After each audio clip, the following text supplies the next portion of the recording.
Assalamualaikum warahmatullahi wabarakatuh. Alhamdulillah rabbil alamin wassalatu wassalamu ala asyrafil anbiya'i wal mursalin wa ala alihi wa sahbihi ajma'in. Subhanaka la ilma lana illa ma 'allamtana innaka antal alimul hakim. Qala rabbana shrah sadri wa yassir li amri wahlul 'uqdatam min lisani yafqahu qawli. قال الله تعالى في كتابه الكريم بعد أعوذ بالله من الشيطان الرجيم يا أيها الذين آمنوا اتقوا الله حق تقاته ولا تموتن إلا وأنتم مسلمون. صدق الله العظيم. Bagi memberkati majlis pengajian ilmu kita pada pagi hari ini, kita baca umur kita Al-Fatihah. Bismillahirrahmanirrahim. Alhamdulillahi Rabbil Alamin Ar-Rahmanir-Rahim Maliki Yawmiddin Iyyaka na'budu wa iyyaka nasta'in Ihdinas siratal mustaqim Siratal ladzina an'amta 'alaihim ghairil maghdubi 'alaihim waladdallin.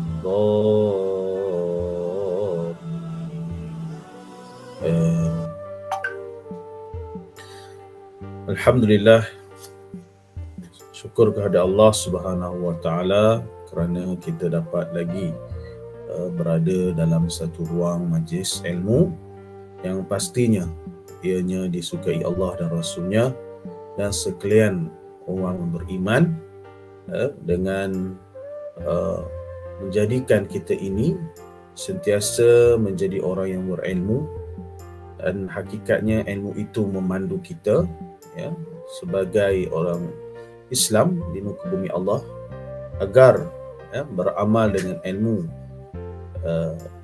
yang semestinya ditunjukkan oleh baginda Nabi sallallahu alaihi wasallam.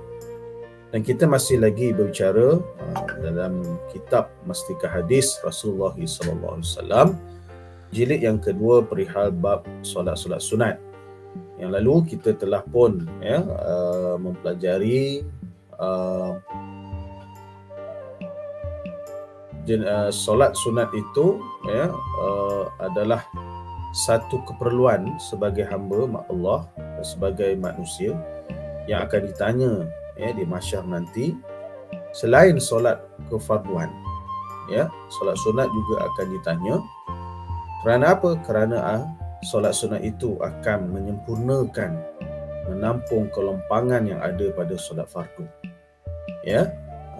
Kita tahu yang lepas, antara solat-solat sunat yang sangat dituntut yang kita telah pun pelajari ialah solat sunat rawatib.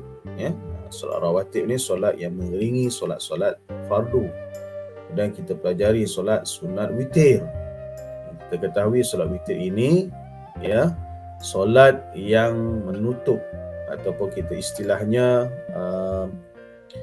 penghujung lah, solat sunat yang penghujung bagi solat-solat sunat yang kita lakukan seharian pada hari tersebut.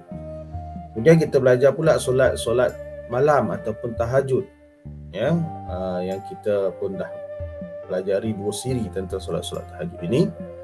Dan hakikatnya solat tahajud ini antara solat yang kita kata amalan ulama salafus salih yang ditunjukkan oleh baginda Nabi sallallahu alaihi wasallam, yang baginda menjadikan solat malam ini sebagai kefarduan bagi diri baginda Nabi sallallahu alaihi wasallam. Ketika itu salafus salih orang terdahulu yang beriman maka menjadikan juga solat malam ini ibaratnya solat wajib bagi kehidupan mereka.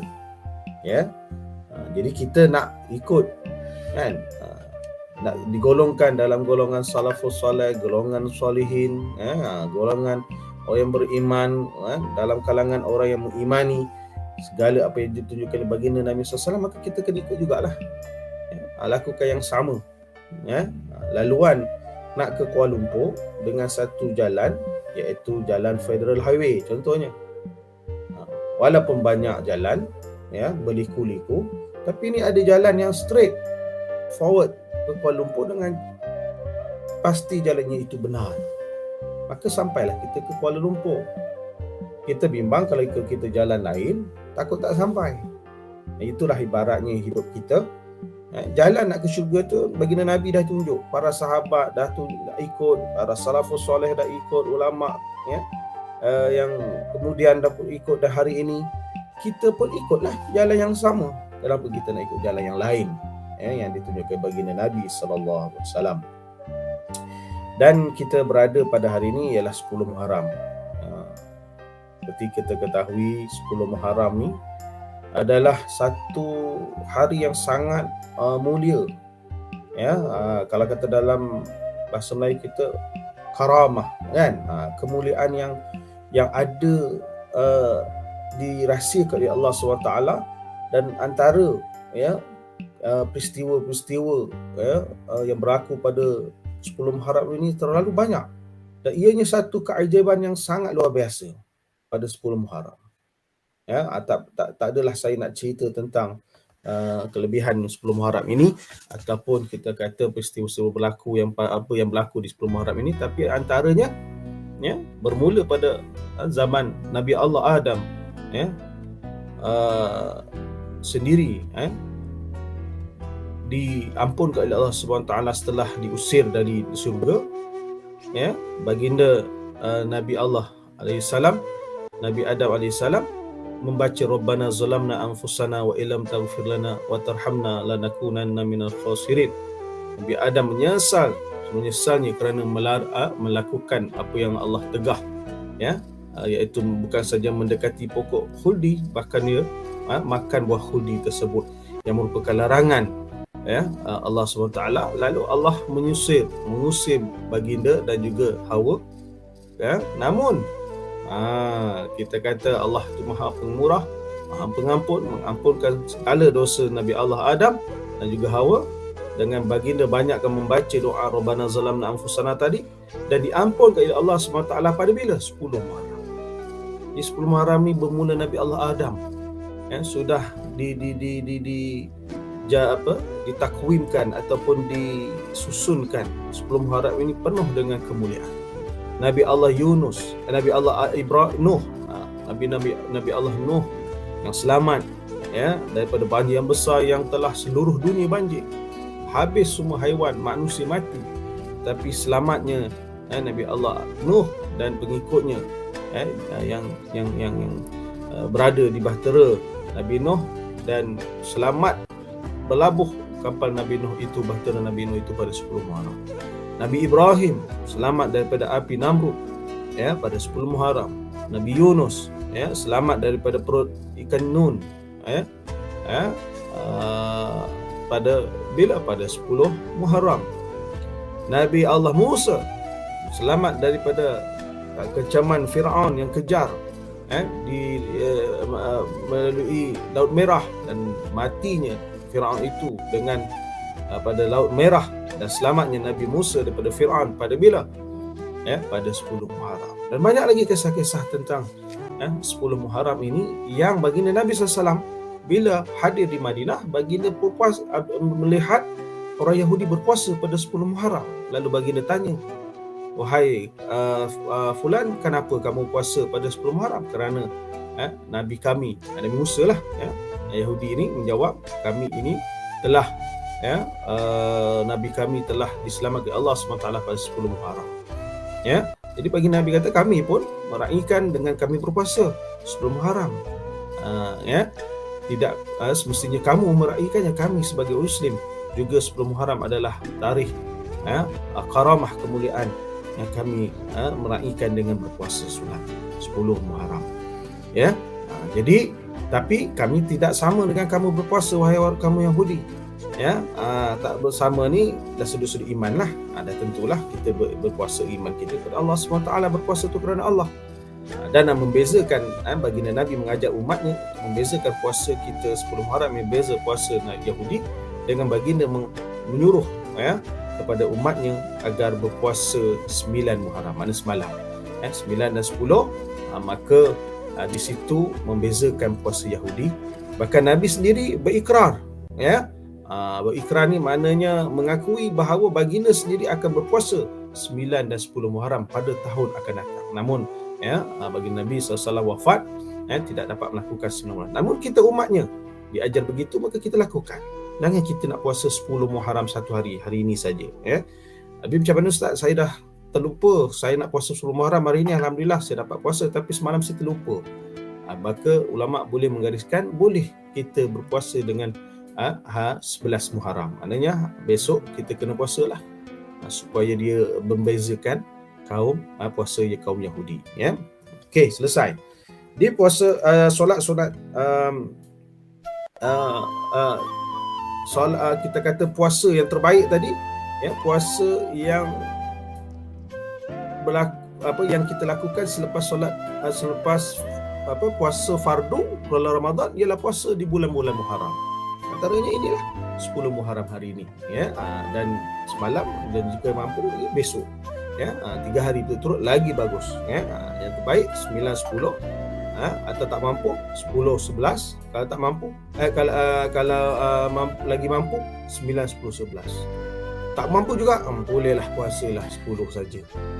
Tapi di situ ulama ada menentukan hukumnya makruh lah, sebab perbuatan tersebut seperti puasanya Yahudi, yang baginda sendiri dalam hadis menunjukkan puasa Tasu'a ini disunatkan berpuasa diiringi dengan puasa Ashura. Baik, jadi begitu dengan solat fardu, yang terbaik ialah solat fardu. Namun selepas terbaik solat fardu ialah solat malam, yang kita belajar yang lepas.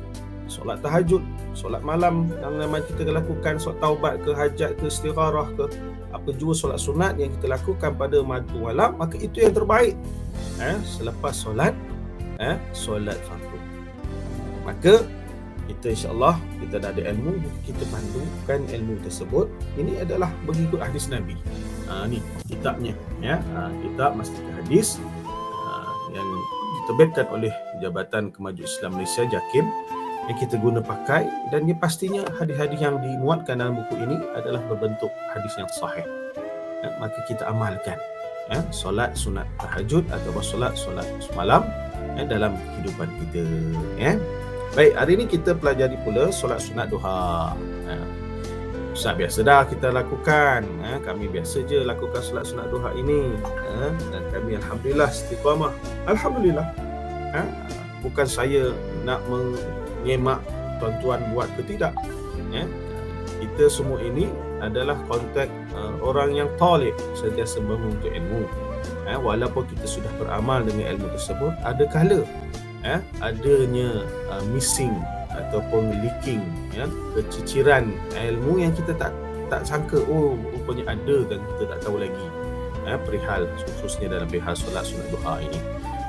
Walaupun kita dah pun amal dengan solat sunat duha, namun insya-Allah kita berpandukan buku ini apa yang dimuatkan hadis sahih oleh baginda Nabi sallallahu alaihi wasallam, maka kita menambahkanlah ilmu, mudah-mudahan, dan kita tahu ia adalah satu mengingatkan semula tentang perihal solat sunat duha.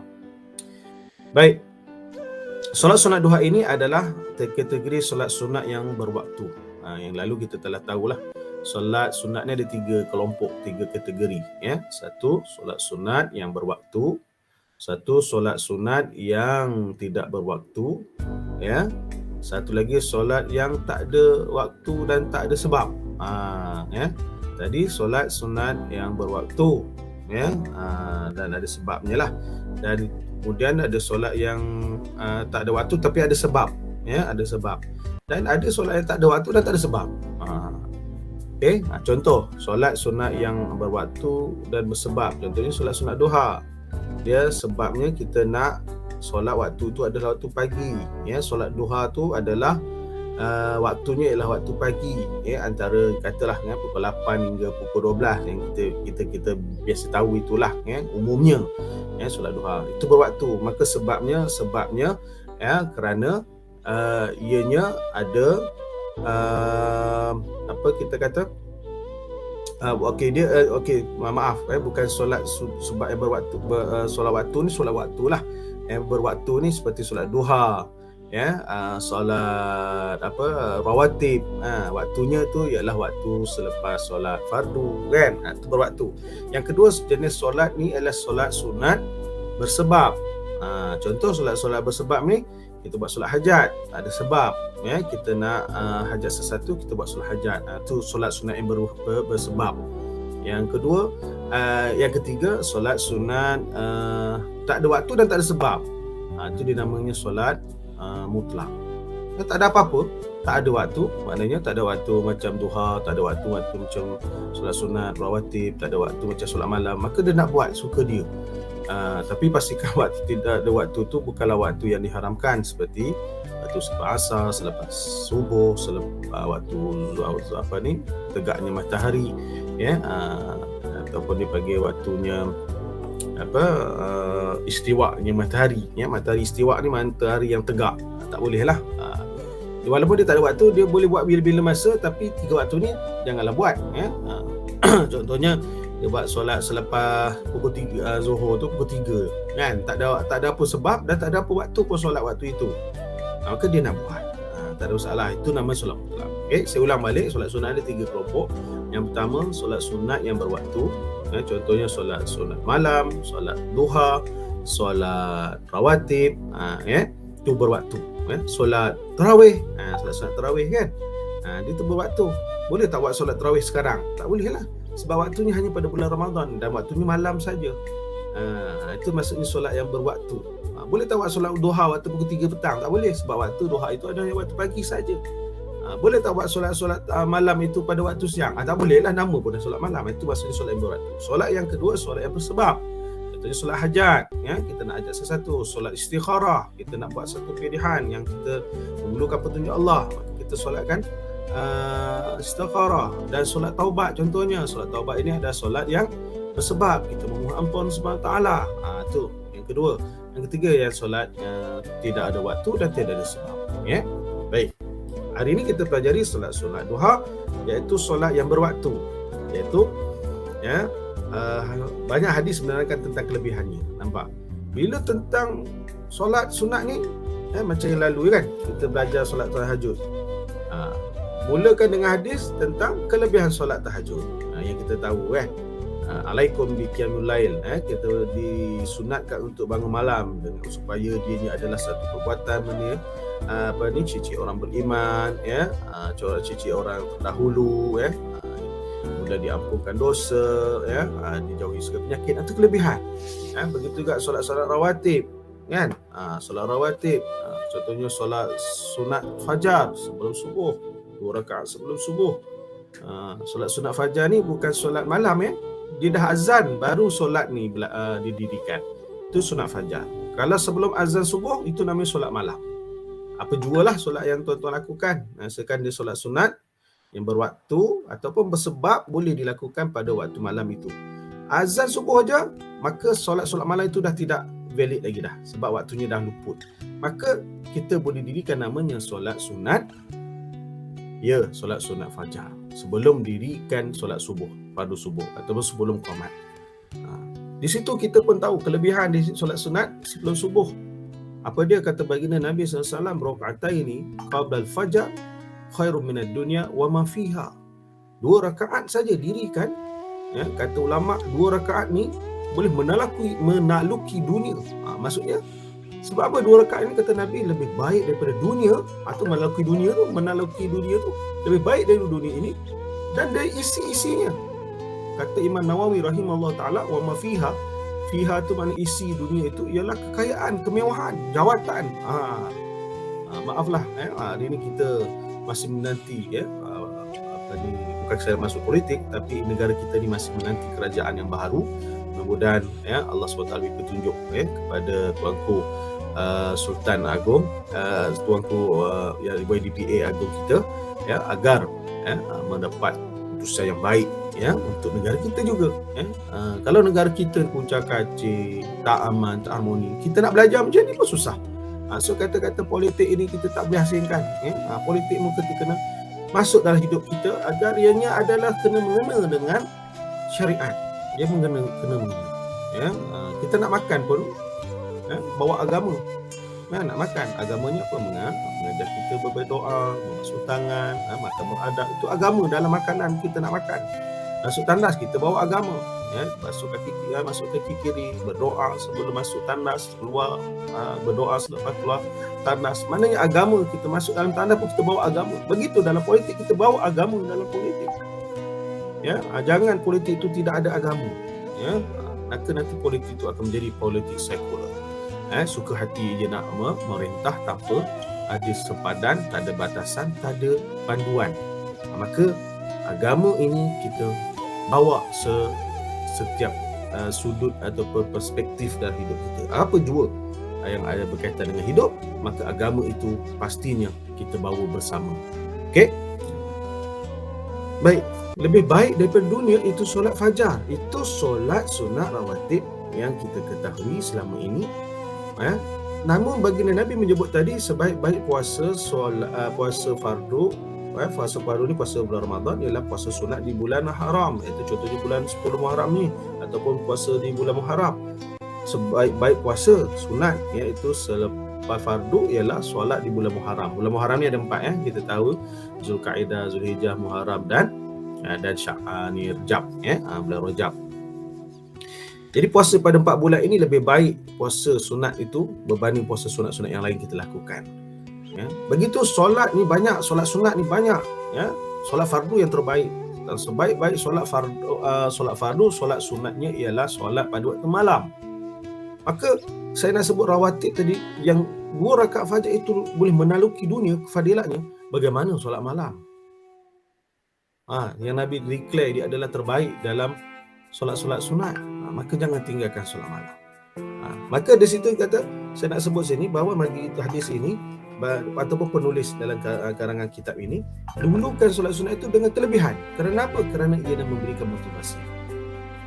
Dia tak macam solat fardu. Baginda kalau cerita tentang hukum solat fardu, maka di sana tak perlu cerita kelebihan. Dia cerita tentang kewajipan, satu ancaman kalau kita tidak melakukannya. Tak ada dah cerita kelebihan-kelebihan. Sebab apa? Kelebihannya pasti ada kerana wajib.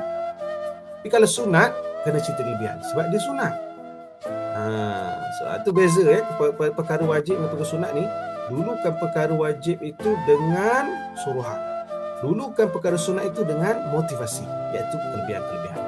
Okey, apa kelebihan ni daripada hadis baginda Nabi SAW yang diriwayatkan Imam Ahmad? An Abi Hurairah radhiyallahu anhu qala qala Rasulullah sallallahu alaihi wasallam man hafaza ala syufa'ati duha ghufirat lahu dhunubuhu wa in kanat misla zabadil bahar. Ini rasanya pun kita dah pelajari dan kita ketahui mereka yang melakukan solat duha ini bagi Nabi SAW menyebut memelihara, sesiapa yang memelihara ataupun istiqamah beramal amal ni dengan 2 rakaat. Kita ketahui bilangan rakaat duha, kita akan jelaskan berapa bilangan rakaat duha yang ditetapkan oleh para ulama mengikutkan hadis baginda Nabi SAW. Maka 2 rakaat saja. Ini minima kan saya kata sifat solat sunat itu adalah 2, masna baginda Nabi sebut. Solatun nafilah masna. Solat sunat itu mesti 2. Sifat dia 2. Dan kesempurnaan setiap solat sunat adalah 4. Macam tarawih. Boleh tak kita buat solat tarawih 2 rakaat? Boleh. Tapi sempurna tak? Tidak. Orang bergaduh, Ustaz nak solat tarawih ni tak selesai-selesai setiap tahun solat tarawih ni. 8 ke 20? 8 ke 20? Yang boleh, dua-dua boleh. 8 boleh, 20 boleh. Yang tak boleh apa? 10 dengan 6 ataupun 2. Sebab apa? Dia tak sempurna. Solat sunat ni dia nak sempurna dengan genap 4. Itu yang 20 tu. 4, 8, 12, 16, 20. Kalau buat 18, tak sempurna lah 18. Sebab apa? Memanglah tadi 16 tu sempurna. Tapi yang 2 tu, dia macam tergantung. Faham? Maksudnya solat sunat ni sifatnya 2. Tapi kesempurnaan solat sunat itu adalah 4. Maksudnya kalau nak jadikan solat sunat itu sempurna, dia adalah bersifat 4 rakaat. Begitu. Begitu. Jadi dengan melakukan 2 saja kata Nabi SAW, terhapusnya dosa-dosanya. Ghufirat lahu zunubuhu. Di sini ulama mengatakan zunubuhu ni balik pada kabair ataupun saghair. Kabair ni dosa besar ke dosa kecil. Ulama menyebut bahawa dan musafisin hadis mengatakan dosa yang disebut kali bagi Nabi ini adalah dosa-dosa kecil. Bukanlah dosa besar. 2 rakaat solat duha itu automatically terhapus di dosa-dosa kecil. Dan sekalipun dosa itu sebanyak buih di lautan. Maksudnya kalau kita pergi tepi pantai, banyak tak buih di lautan. Bila ombak aja berderu tu, ombak tu dapat membadai pantai, Yang tinggal tu apa? Apa? Buih-buih kan? Buih tu banyak tak? Dah tentunya banyak. Begitulah sekiranya banyaknya dosa kita sebanyak buih itu, dosa kecil maka dihapuskan serta-merta dengan 2 rakaat solat sunat duha.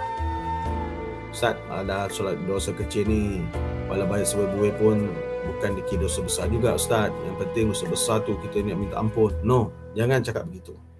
Asbab dosa kecil lah menjadinya dosa besar.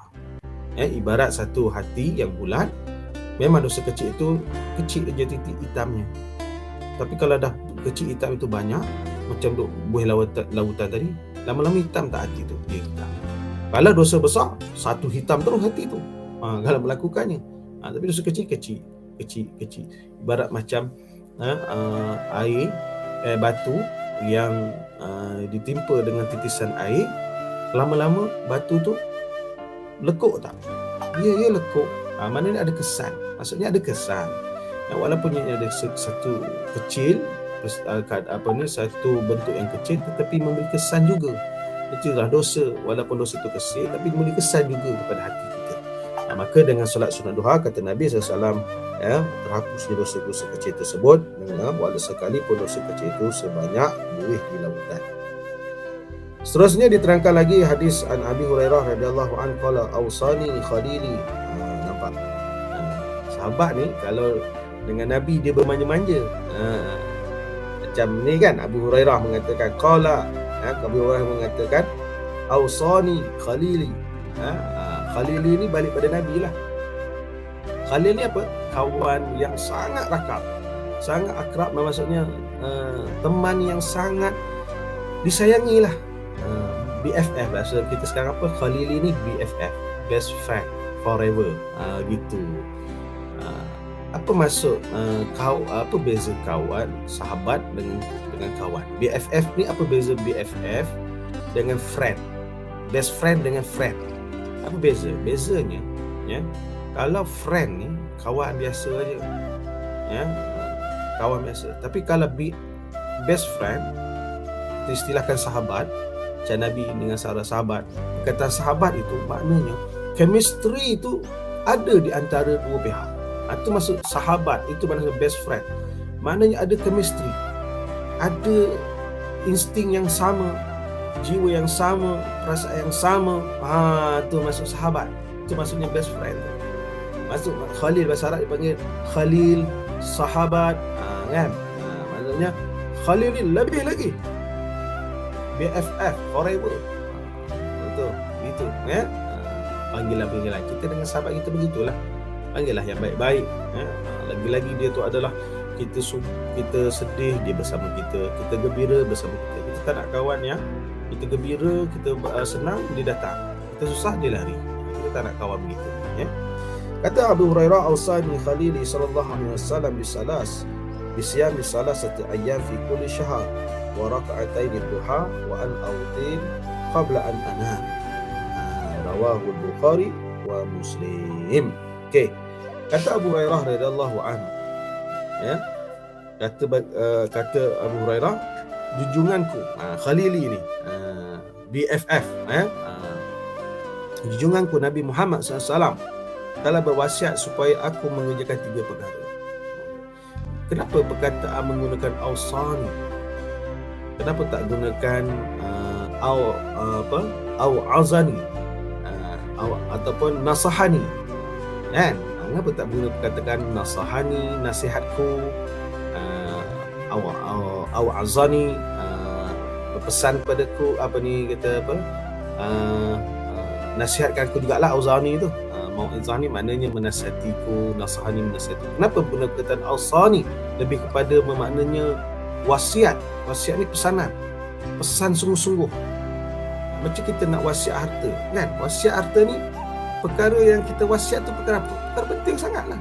Itu maksud wasiat. Lah ni tanah sebidang ni untuk ni, rumah ni untuk ni, duit akaun untuk ni. Itu wasiat. Pesan. Pada wasiat ni berlaku sebelum matilah. Kalau dah mati tak wasiat dah, dia jatuh pada faraid. Wasiat ni mesti sebelum matilah. Dan tentulah nama wasiat, pesan kan. Jadi maksudnya pesanan awsani ni kalimah yang lebih menasihati lebih yang berharga. Macam tu. Tu sebab Abu Hurairah menggunakan perkataan Ausani Khalili, ya. Kekasihku, junjunganku, berpesan kepadaku. Apa yang pesan Nabi kepada Abu Hurairah? Hai Abu Hurairah, puasalah kamu 3 hari setiap bulan. Jadi ulama bahas puasa apa yang puasa 3 hari setiap bulan. Ya, adakah Isnin Khamis? Isnin Khamis kalau sebulan ada 4 minggu, darab 2, 8. Apa mana yang masuk 3 ini? Nanti saya tak nak bahas, tapi secara ringkasnya 3 hari setiap bulan ni lebih kepada hari putih, ya, 13, 14, 15 tu. Jangan tinggal. Gitu pesan Nabi pada Abu Hurairah. Ada juga ulama kata 3 hari itu adalah puasa. Dia tak mampu nak puasa Isnin Khamis 8 hari dalam sebulan, dia puasa Isnin yang kedua, minggu kedua, Isnin ketiga. Tak kisahlah, jadi 3 hari juga. Boleh juga dia ambil hari Isnin, puasa Isnin Khamis, tapi jumlahnya 3 hari saja dalam sebulan. Boleh ulama kata. Yang ketiga ada yang mengatakan setiap 10 hari, mana 10 hari pertama puasa sehari. Puasa hari 10 hari yang kedua, mana hari yang ke-20 puasa sehari. Kemudian puasa hari yang ke-30 puasa sehari. Pun dinamakan 3 hari dalam setiap bulan. Jadi ada banyak pandangan dimasukkan oleh baginda Nabi kepada Abu Hurairah 3 hari setiap bulan ini. Letaklah pada diri kita nak puasa 3 hari itu bagaimana bentuknya. Yang penting sekurang-kurang dalam sebulan kita puasa 3 hari. Jangan duk tunggu bulan Ramadan je. Nak tunggu bulan Ramadan 11 bulan nak tunggu. Jadi puasalah sunat 3 hari ini paling minima. Kenapa? Kerana kan baginda Nabi SAW dan Al-Quran pun menyebut setiap perbuatan amalan hasanat adhaful asyarah hasanah. Satu kebaikan digandakan 10. Jadi kalau kita puasa 3 hari, tengok sifir matematiknya 33 hari darat 10 berapa? Ibaratnya kita puasa 1 bulan. Tu hikmah dia. Jadi kita puasa 3 hari setiap bulan, mana kita puasa ibaratnya sepanjang bulan kita puasa sampailah jumpa Ramadan. Tambah Ramadan lagilah 300 hari kan. 1 hari Ramadan 10 hari. Jadi kalau 30 hari 300 hari. Masya-Allah. Jadi sebenarnya kita tak mampu setahun puasa, sebenarnya kita puasa setahun. Macam mana caranya? Kita puasa Ramadan tadi 30 hari. Dan setiap bulan kita puasa 3 hari. Memang ibaratnya seperti kita puasa sepanjang tahun. Kita tak mampu puasa, tak mampu baca Quran khatam setiap hari. Tapi kalau baca surah Al-Ikhlas 3 kali, menyamai pahala khatam Al-Quran. Itulah ibaratnya.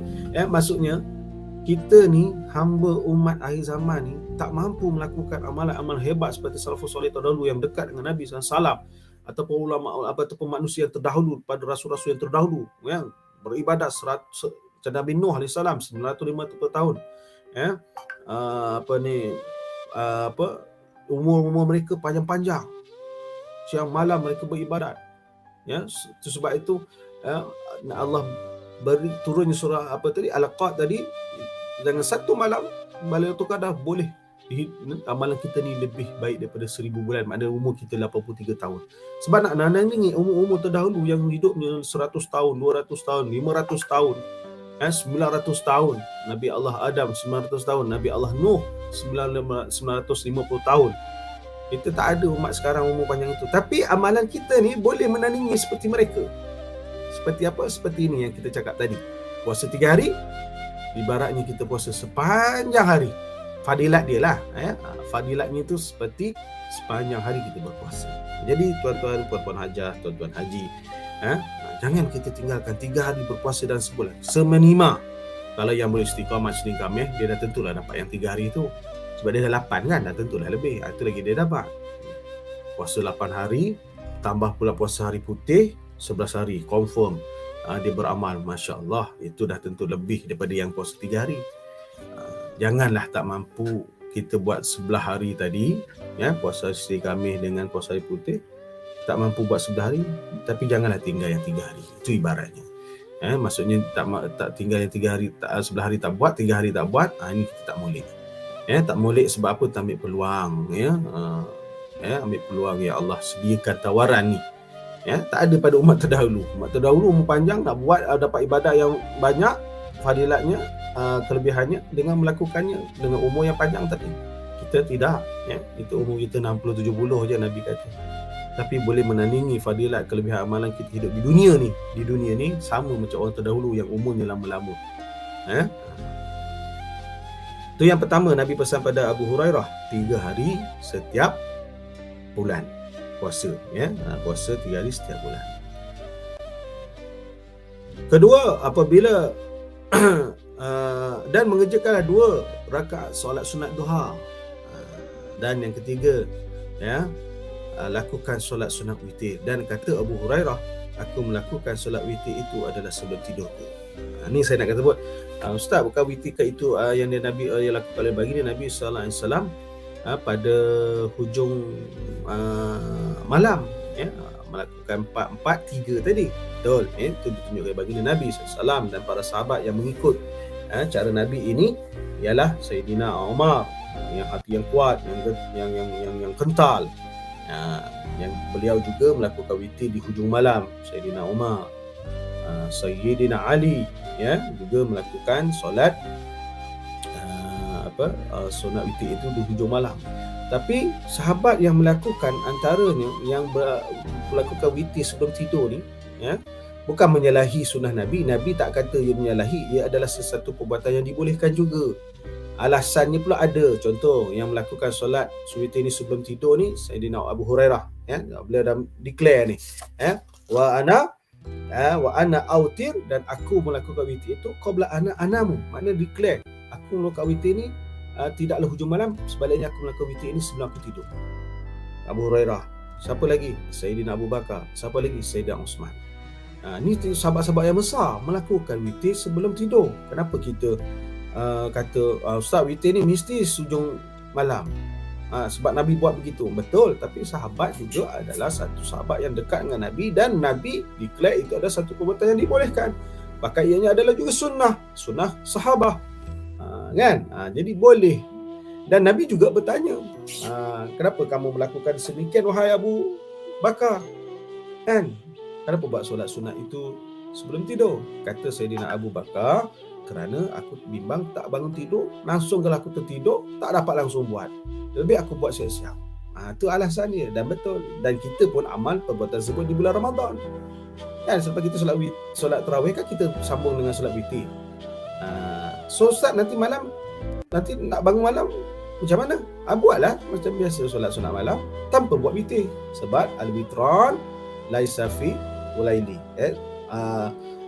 Witir ini tak boleh witir. Fi lailah witrani. Dalam satu malam tak boleh 2 witir.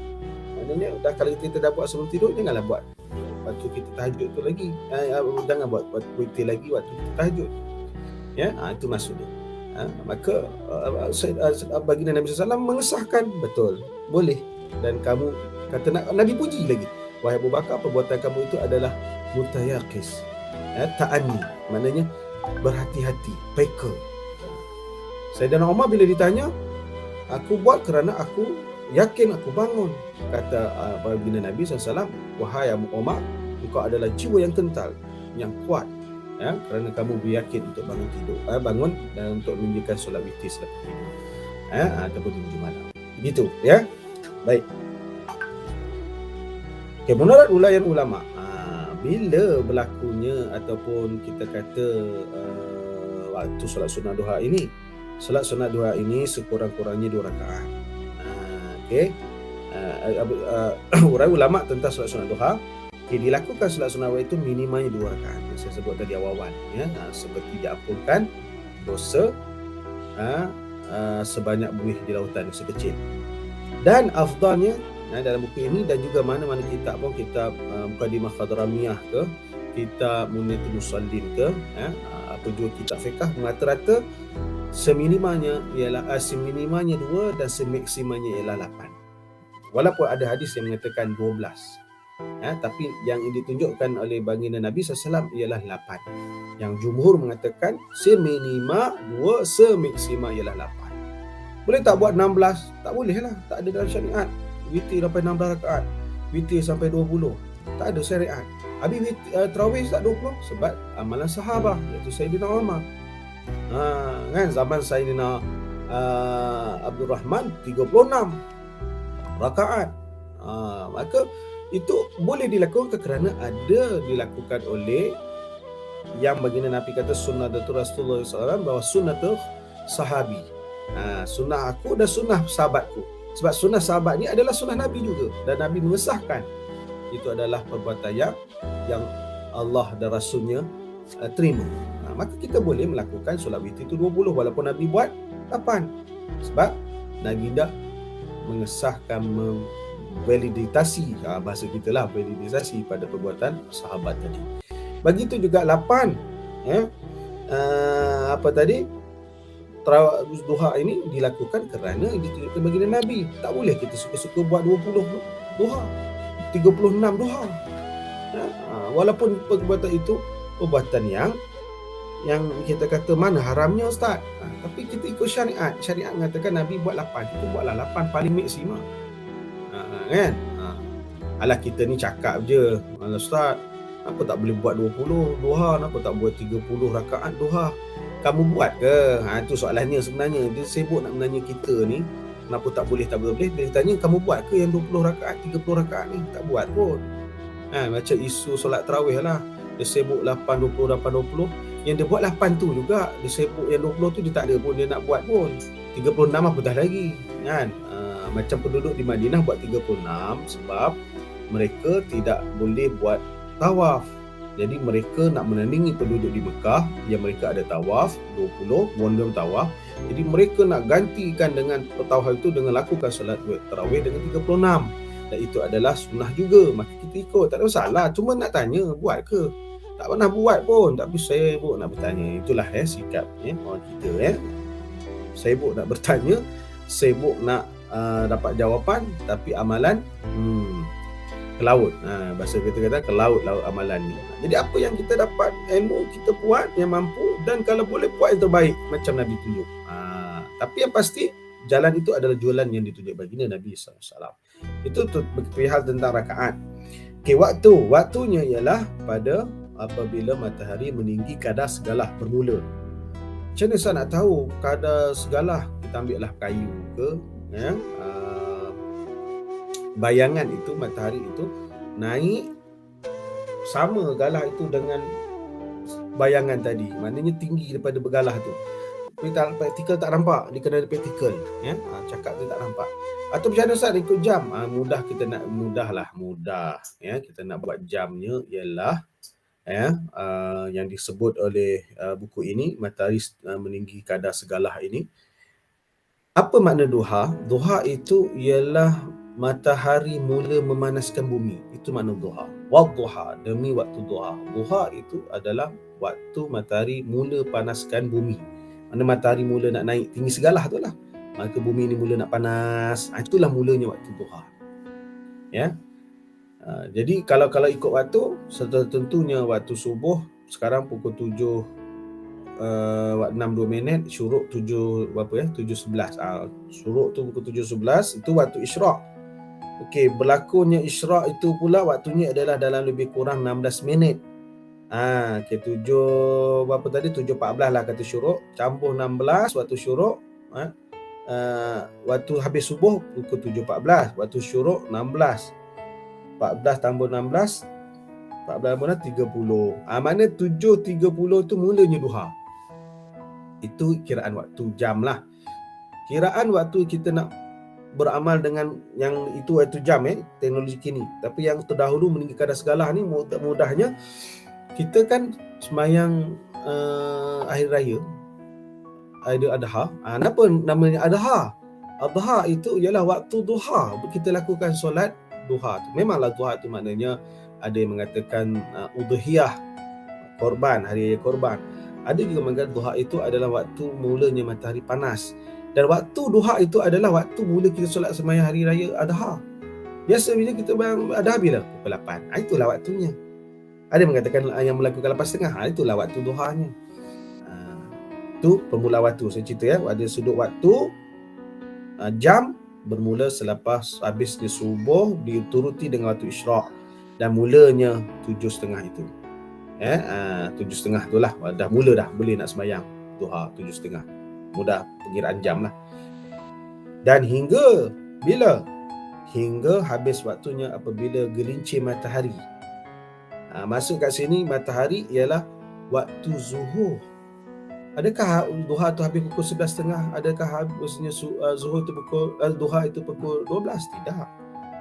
Buku ini dan mana-mana kitab pun, naskah hadis kemudian musadis tersebut tadi, semua mengatakan duha itu tamatnya sebelum ataupun apabila gelincirnya zuhur. Maksudnya kita boleh semayang duha waktunya sehingga sebelum azan zuhur. Kata zuhur berapa? 1.26.